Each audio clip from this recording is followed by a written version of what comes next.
Pour tes merveilles, je veux chanter ton nom, proclamer combien tu es bon. De toi et de toi seul, Seigneur, dépend mon sort. Ô mon roi, mon Dieu, je t'adore. Quand je t'appelle dans la détresse, sensible à mon cri, tu t'abaisses. Ta droite douce et forte me redresse, contre ton sein me tient sans cesse. Pour tes merveilles, je veux chanter ton nom, proclamer combien tu es bon. De toi et de toi seul, Seigneur, dépend mon sort. Ô mon roi, mon Dieu, je t'adore.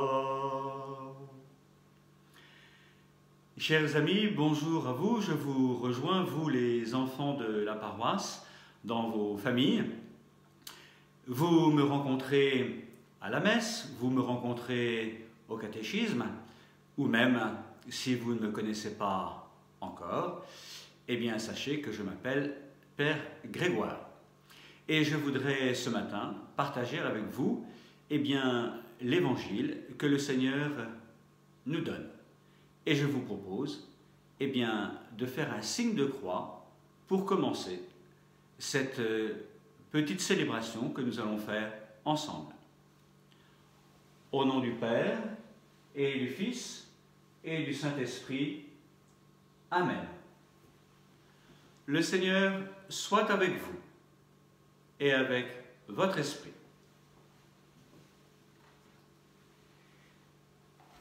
Je viens de prendre la parole de Dieu et nous allons entendre l'évangile qui sera lu dans toutes les paroisses ce matin, pas forcément dans les églises, mais en tout cas dans toutes les paroisses où les prêtres célébreront des messes, car les prêtres continuent tous à célébrer des messes, même s'ils sont tout seuls.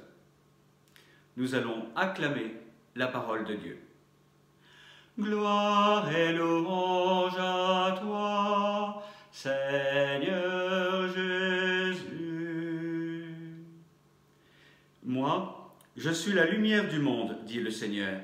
Celui qui me suit aura la lumière de la vie. Gloire et louange à toi, Seigneur Jésus. Le Seigneur soit avec vous et avec votre esprit. Évangile de Jésus-Christ selon Saint Jean. En ce temps-là, en sortant du temple, Jésus vit sur son passage un homme aveugle de naissance. Ses disciples l'interrogèrent. « Rabbi, qui a péché, lui ou ses parents, pour qu'il soit né aveugle ?» Jésus répondit, « Ni lui, ni ses parents n'ont péché, mais c'était pour que les œuvres de Dieu se manifestent en lui. Il nous faut travailler aux œuvres de celui qui m'a envoyé tant qu'il fait jour. La nuit vient, où personne ne pourra plus y travailler. Aussi longtemps que je suis dans le monde, je suis la lumière du monde. » Cela dit, il cracha à terre et, avec sa salive, il fit de la boue. Puis, il appliqua la boue sur les yeux de l'aveugle et lui dit, « Va te laver à la piscine de Siloé. » Ce nom signifie « envoyé ». L'aveugle y alla donc et il se lava. Quand il revint, il voyait. Ses voisins et ceux qui l'avaient observé auparavant, car il était mendiant, dirent alors, « N'est-ce pas celui qui se tenait là pour mendier ?» Les uns disaient, « C'est lui ». Les autres disaient, « Pas du tout, c'est quelqu'un qui lui ressemble. » Mais lui disait, « C'est bien moi. » Et on lui demandait, « Alors, comment tes yeux se sont-ils ouverts ?» Il répondit, « L'homme qu'on appelle Jésus a fait de la boue, il me l'a appliqué sur les yeux et il m'a dit, « va à Siloé et lave-toi. J'y suis donc allé, et je me suis lavé, alors j'ai vu. » Ils lui dirent, « Et lui, où est-il » Il répondit, « Je ne sais pas. » On l'amène aux pharisiens, lui, l'ancien aveugle.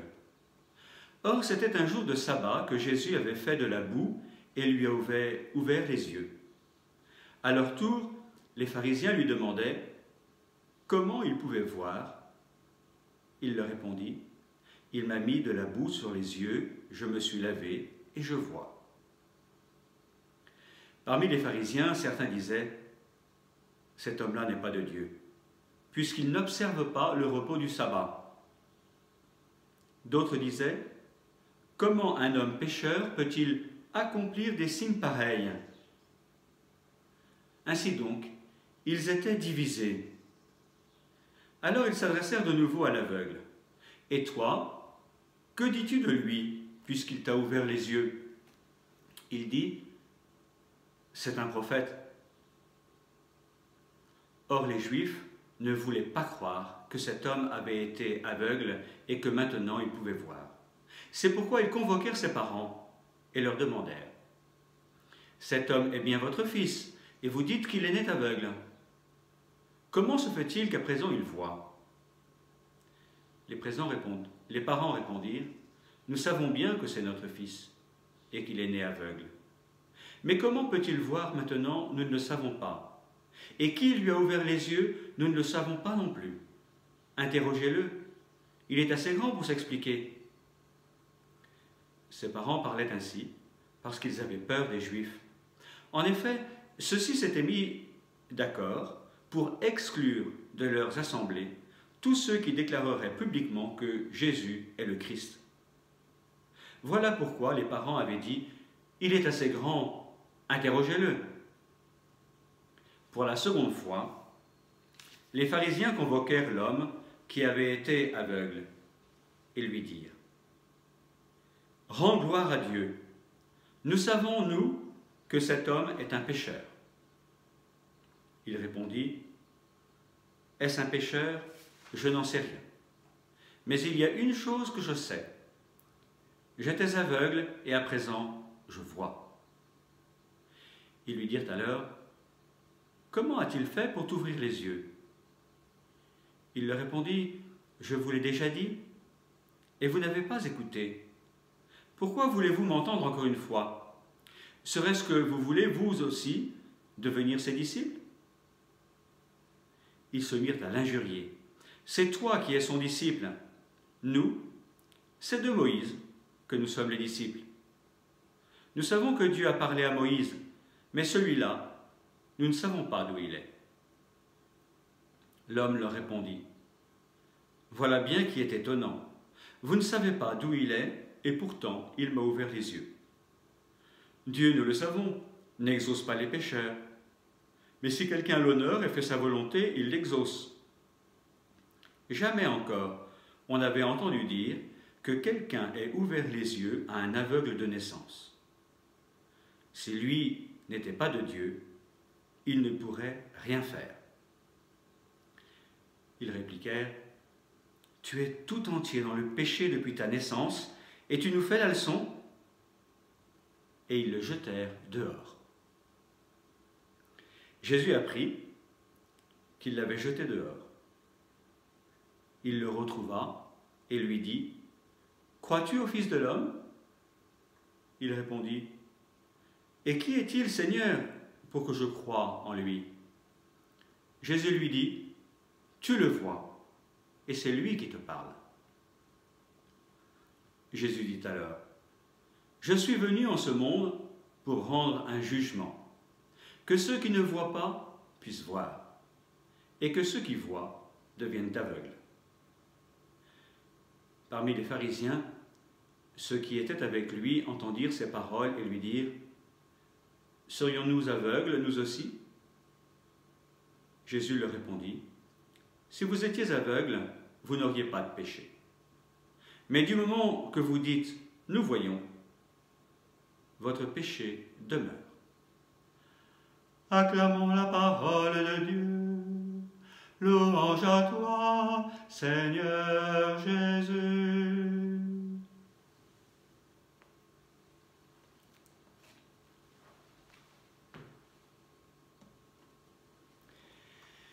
Eh bien, je vous propose maintenant de vous donner quelques explications de cet évangile que nous avons entendu.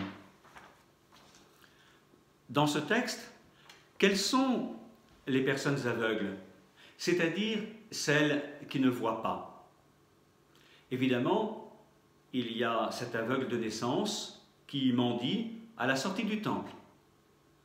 Tel est si bien que les disciples le repèrent et en parlent à Jésus.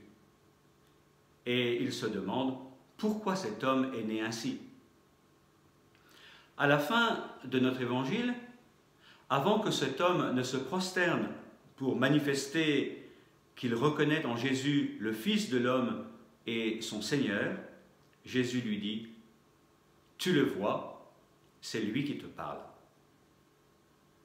Cet homme est donc le seul dont Jésus dise qu'il voit. Tous les autres ont bien des yeux normaux, mais ils ne voient pas, à la manière de cet ancien aveugle. Sinon, tous les autres aussi se seraient prosternés comme lui. Les disciples, eux-mêmes, sont souvent aveugles, bien qu'ils vivent au quotidien avec Jésus. Pour voir avec les yeux de la foi, il ne suffit pas d'être chrétien. Il faut chercher à voir avec le regard de Dieu le Père. Lui seul a une vue juste.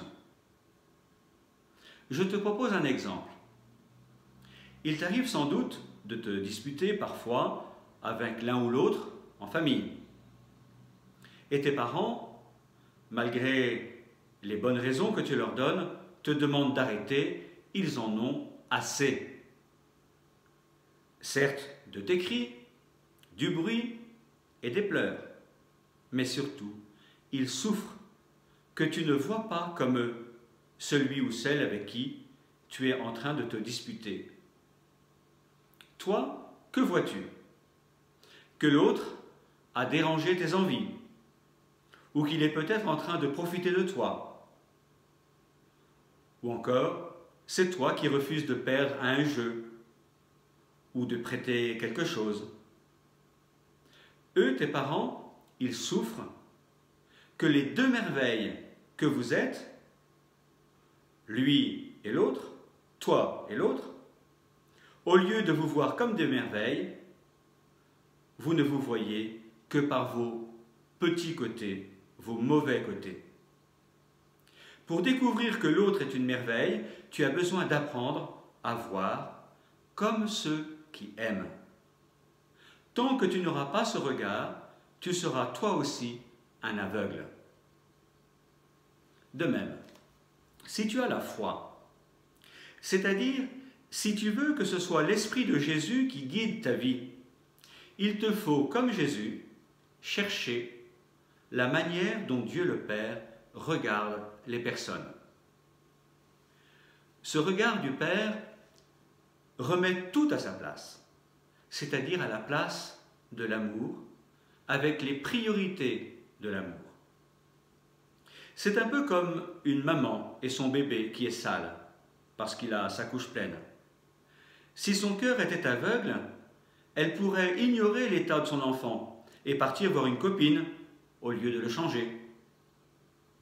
De même, si tu as la foi, cherche la manière dont le Père regarde tous les autres. Tu verras que Jésus est vraiment son Fils. Et toi aussi, tu auras envie de te prosterner devant lui pour reconnaître sa divinité. Dans ce regard du Père, tu verras encore que tous les hommes, malgré leurs péchés, qui sont un peu comme leur couche pleine, ont besoin d'être changés et non d'être ignorés ou rejetés. Si tu cherches dans le regard du Père, petit à petit, comme les disciples, tu ne seras plus aveugle, car Dieu t'apprendra le regard de la foi qui est celui de l'amour. À dimanche prochain pour un autre évangile.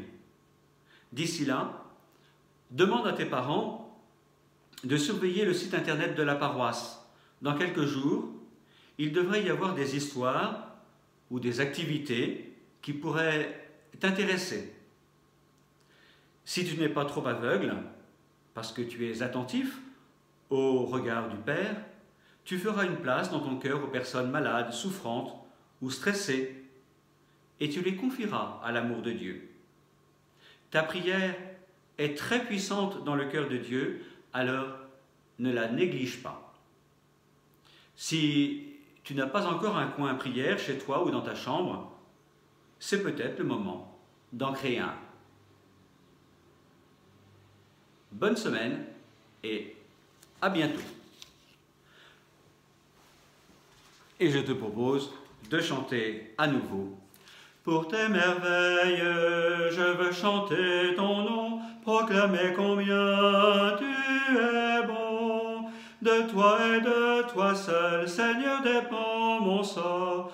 Ô mon roi, mon Dieu, je t'adore. Je ne peux vivre qu'en ta présence, que ne me soit cachée ta face. Ne déçois pas, Seigneur, mon espérance, à tout jamais je rendrai grâce.